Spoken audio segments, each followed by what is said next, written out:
নমস্কার, আমি অর্ক। আর আপনারা শুনছেন শোনাই শোনো, বাংলা গল্পের আস্তানা।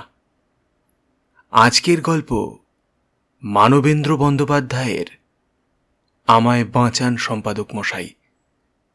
গল্পটি ভালো লাগলে লাইক, কমেন্ট, শেয়ার করে পাশে থাকবেন। চ্যানেলটি সাবস্ক্রাইব করতে ভুলবেন না। শুরু হচ্ছে আজকের গল্প আমায় বাঁচান সম্পাদক মশাই।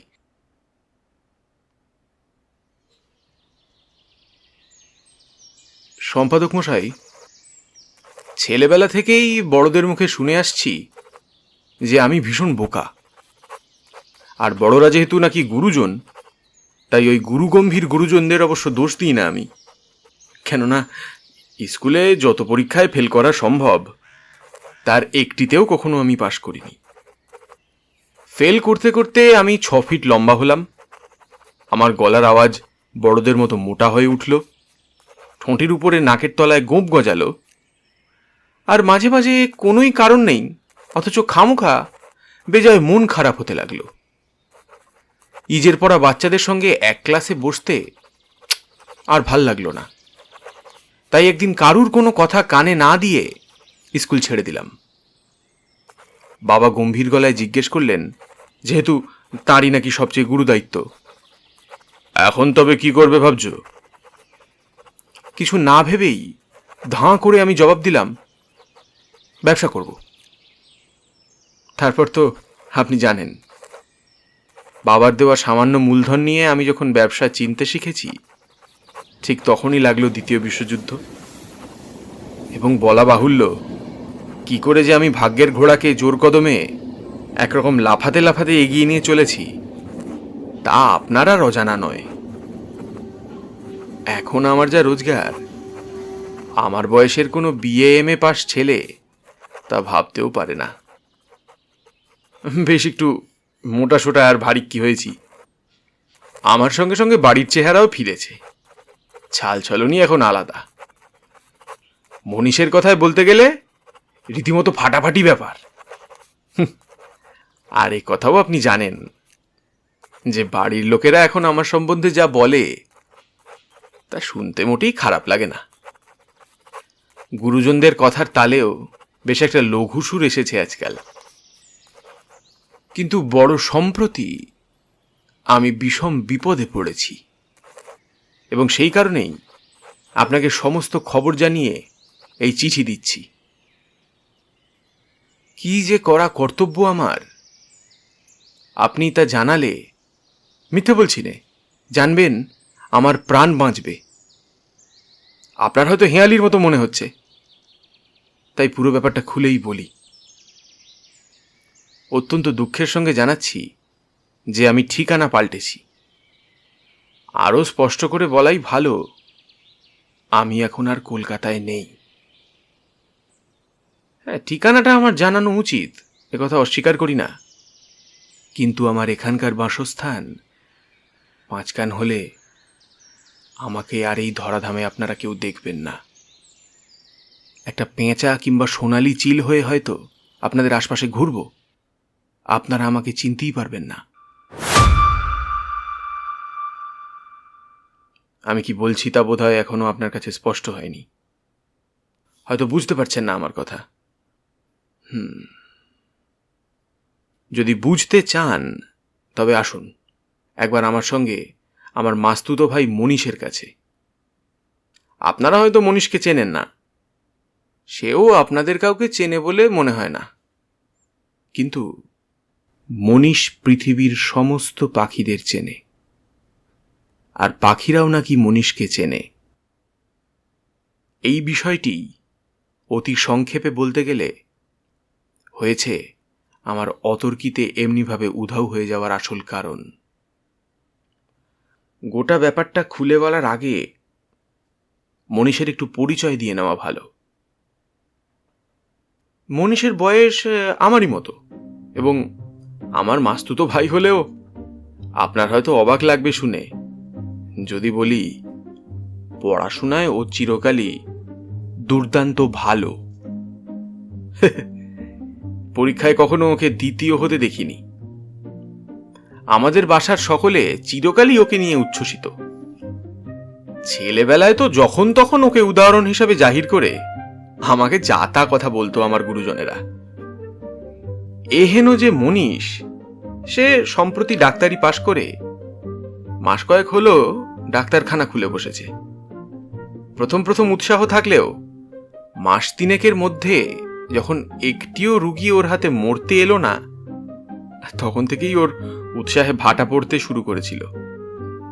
ও অবশ্য নিজের পাড়ায় ডাক্তারখানা খুলে বসেনি, কেননা ও তো আর আমার মতো বোকা নয়, এবং ওর চোখ কানও চিরকাল খোলামেলা থাকে। ও তো জানে যে কেউ যোগী ভিক পায় না, যদি বা পায় কখনো সখনো, সে ভিক্ষায় পুষ্টির চাইতে বিষই বেশি থাকে।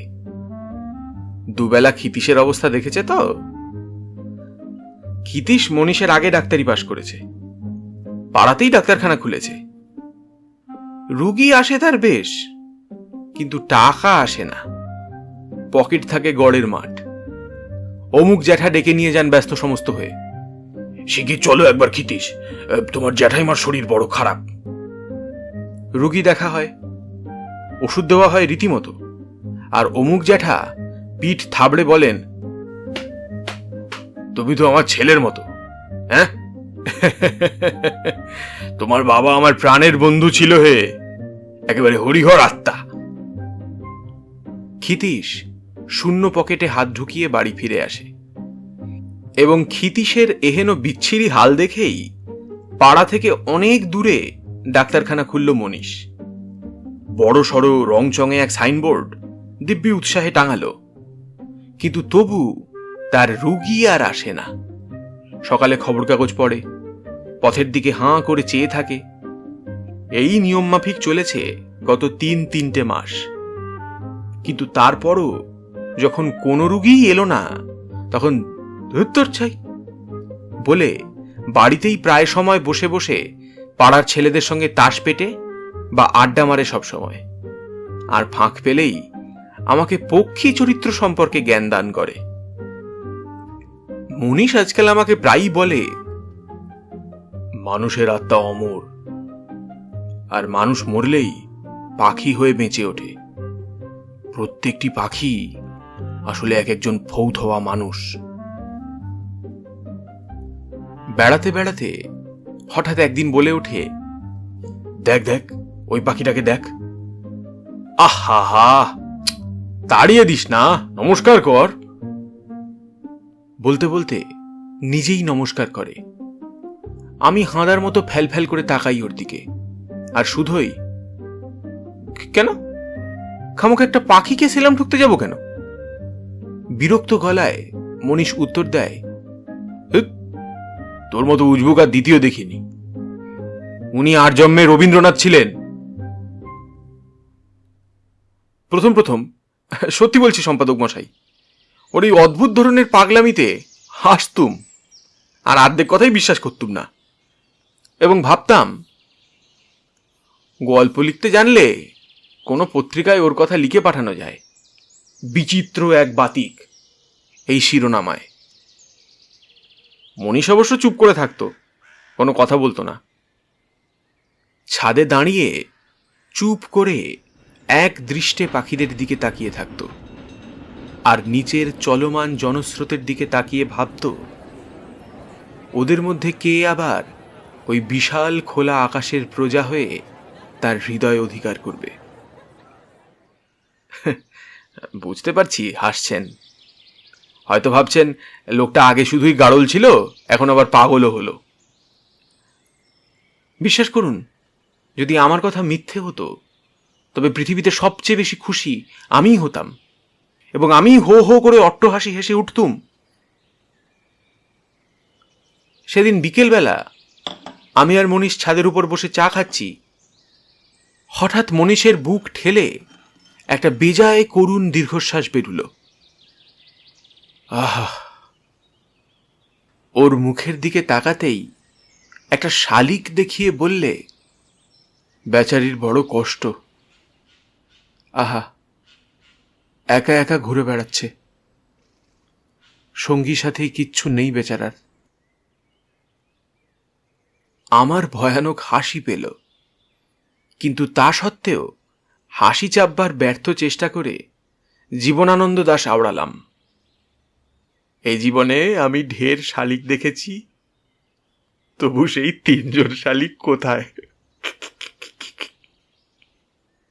মনীষ ভীষণ রেগে গিয়ে বিদঘুটে মুখ করে বলল, ঠাট্টা করছিস? তারপর আবার কিছুক্ষণ গম্ভীরভাবে বসে থাকল। ওর সামনে চায়ের পেয়ালার সোনালি চার উষ্ণ ধোঁয়া মিলিয়ে গিয়ে চায়ের ওপর স্বরের মতো একটা পাতলা পর্দা পড়ল। তারপর হঠাৎ মুখ চোখ ঝকমকিয়ে উঠল ওর। বলল, আচ্ছা, সত্যনারায়ণবাবু তো বড় একা একা থাকেন না? ওরও তো 3 কুলে কেউ নেই। আমি মাথা নাড়তেই বলল, ওরও তো তবে ভয়ানক কষ্ট। আহা বেচারি। তারপর এক চুমুকে সেই ঠান্ডা হয়ে যাওয়া চা নিঃশেষ করে বললে, আচ্ছা, আমি একটু সিনেমা দেখে আসি। শহর থেকে দূরে ছবিটা নাকি তোফা হয়েছে। মনীষ চলে গেল। রাত্রে কখন বাড়ি ফিরেছে জানি নে, কেননা রাত্রে ওর সঙ্গে আমার দেখাই হয়নি। সকালবেলায় খবর কাগজ খুলেই চমকে উঠলুম। লেখা আছে, বিখ্যাত স্বদেশী নেতা সত্যনারায়ণ লাহিড়ীর রহস্যজনক মৃত্যু। মনীষকে কাগজটা দেখালুম। প্রথমটা ভয়ানক গম্ভীর হয়ে গেল ও। তারপর বলল, চল তো একটু ছাদ থেকে ঘুরে আসি। ছাদে গিয়ে দেখি আজ বসে আছে একটি না 2টি শালিক। আমাদের দেখে একটা শালিক ভয়ে উড়ে গেল, আরেকটা আনন্দে চিৎকার করতে করতে তার পিছু নিল। মনীষ হাসি খুশি গলায় বললে, দেখেছিস? হ্যাঁ, দেখেছিস শালিকটার কি আনন্দ? আগে একটা একাচোরা গোছের শালিক কিরকম মনমরা হয়ে থাকতো। শুনে প্রথমটা আমার বুকের রক্ত কিরকম যেন চলকে উঠল। আমি ইচ্ছে করেই শালিকদের থেকে চোখ ফিরিয়ে আনলাম। অন্যদিকে তখন কত কত পায়রা বুক ফুলিয়ে বকবকম করছে। দেখতে পেলাম আমাদের বাড়ির সামনের দিকে গম্বুজের মতো করা, তাতে খোপ খোপ আছে। পায়রারা তার মধ্যে থেকে যাওয়া আসা করছে। চারদিকে একটা পায়রা পায়রা গন্ধ। ওপরে আকাশে এক ঝাঁক পায়রা দেখা গেল। শুনতে পেলুম ওরা নানান সুরে, কখনো রেগে চেঁচিয়ে, কখনো নরম সুরে ফুসলিয়ে আমাকে ডাকছে। আমি সে ডাকের কাছ থেকে যত দূরে পারি সরে গিয়ে একেবারে খোপওয়ালা গম্বুজের পাশে এসে দাঁড়ালুম, যেন পায়রাদের দুনিয়ায় এসে পড়েছি হঠাৎ। খোপের ভেতর থেকে দেখলুম কতগুলো কচি কচি লালমুখো পায়রার ছানা আমাকে অবাক হয়ে দেখছে, আর তাদের মায়েরা চেঁ চেঁ লাগিয়ে দিয়েছে। সারি সারি খোপে অনেক পায়রার বাসা, চারদিকে পায়রার পালক, পায়ের নিচে পায়রার পালকের নরম গালচে তৈরি হয়েছে, আর কেমন একটা বিচ্ছিরি গন্ধও আছে পায়রার গুয়ের। হঠাৎ তাকিয়ে দেখি সব খোপে পায়রার বাসা, কেবল এক কোণে 2টি খোপ ছাড়া। মনীষও আমার মতো ওই খালি খোপ 2টির দিকে তাকিয়েছিল। ওর চোখে চোখ পড়তেই বললে, বাড়িতে এত পাখি, কিন্তু 2টো চড়ুই না হলে ভালো দেখায় না। সেই দিনই মনীষ গেল গঙ্গায় স্নান করতে। বাড়িতে ফিরে এসে বললে, দেখেছিস দেখেছিস কি সুন্দর দুটো চড়ুই। জিজ্ঞেস করলাম, কিনলি বুঝি? ও জবাব দিলে, না, এমনিই উড়ে এসে বসেছে। পরদিন খবর কাগজে দেখি গঙ্গাবক্ষে 2টি বালক বালিকার আকস্মিক জলনিমগ্ন হইয়া মৃত্যু।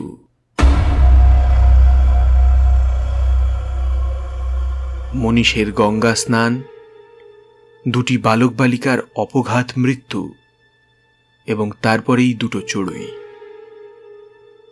না, এ যে বড়ই ভাবনার কথা। ব্যাপার খুব সহজ ঠেকল না আমার চোখে। এখন কেন যেন মনীষকে দেখলেই একটু ভয় ভয় করে। ও আবার এখন মাঝে মাঝে আমাকে নিয়ে বেড়াতে যেতে চায়, কিন্তু আমার সাহসে কুলোয় না।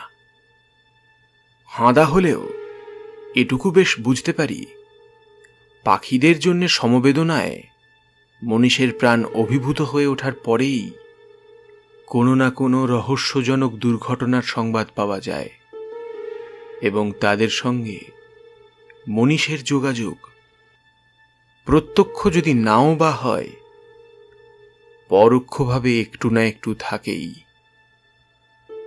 এ সন্দেহ থেকে নিজেকে মুক্ত রাখা ভারী কঠিন হয়ে ওঠে।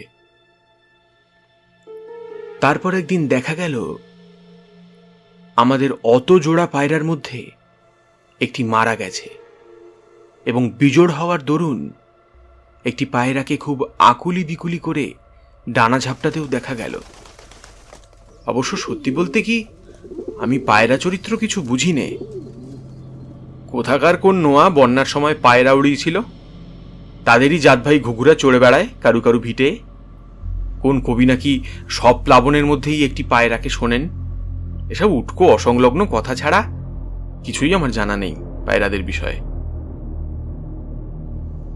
মনীষী আমাকে বার্তাটা দিলে, বললে, দেখেছিস ওই পায়রাটার কি কষ্ট।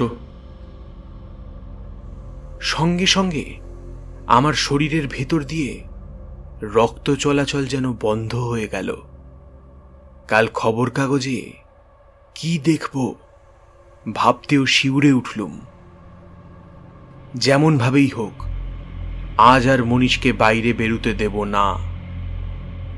সন্ধ্যের মুখোমুখি মনীষকে বাইরে যেতে দেখে বললুম, মনীষ, আজ আর বাইরে যাসনি, চ লোক জোগাড় করে ব্রিজ খেলতে বসি।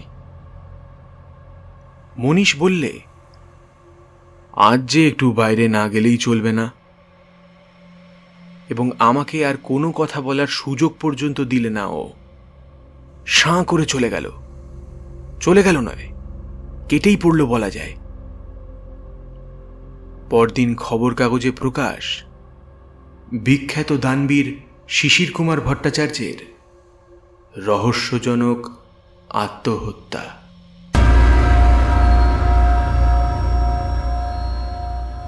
ছুটে গেলাম ছাদে।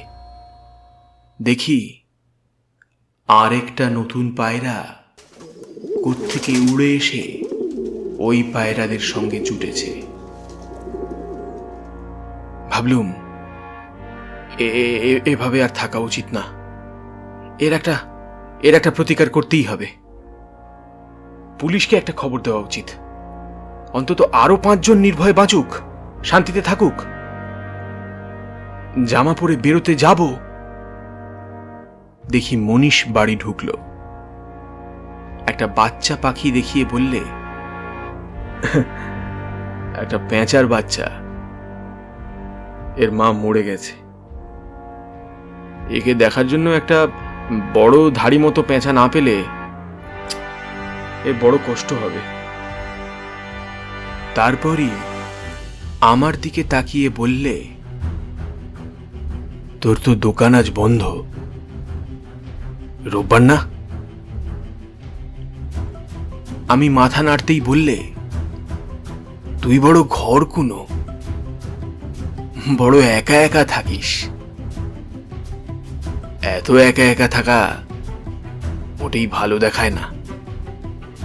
আহা, পেঁচাটাও বড্ড একা। কি যেন বলবার চেষ্টা করলাম, কিন্তু গলা দিয়ে একটা কথাও বের হলো না। আতঙ্কে চোখ দুটো যেন ঠেলে বেরিয়ে এলো। ভয়ে, অস্বস্তিতে এই শীতের দিনেও সারা শরীর ঘামে ভিজে গেল। এবার এবার ওই পেঁচার সঙ্গী আরেকটি পেঁচা হতে কি আমাকে এই সাধের মনুষ্য জীবন ছেড়ে যেতে হবে? বিশেষত ঠিক যখন আমি ব্যবসায় দেদার পয়সা লুটছি। পুলিশে খবর দেওয়ার সাহসও হলো না। একটু সময় নষ্ট করলেই হয়তো একটা বিপত্তি হয়ে যাবে। সোজা ছুটলাম স্টেশনে, তারপর এখানকার ঠিকানা আপনাকে আর দিলাম না। দয়া করে খবর কাগজ ভালো করে পড়বেন। পেঁচার সঙ্গী হওয়ার মতো অন্য লোক না পেলে মনীষ নিজেই হয়তো আত্মহত্যা করে বসতে পারে। অন্তত এইটাই আমি বিশ্বাস করি। ওই খবরটা কাগজে বেরোলেই রোমাঞ্চে প্রকাশ করবেন। এখন এই মফস্বলে ছোট্ট স্টেশনের ওয়েটিং রুমে বসে চিঠি লিখতে লিখতে জানলা দিয়ে সামনে হুইলারের স্টল দেখতে পাচ্ছি। সেখানে নাকি রোমাঞ্চ নিয়মিত আসে, প্রীতি ইত্যাদি। আশা করি আপনারা সকলে কুশলেই আছেন। ইতি।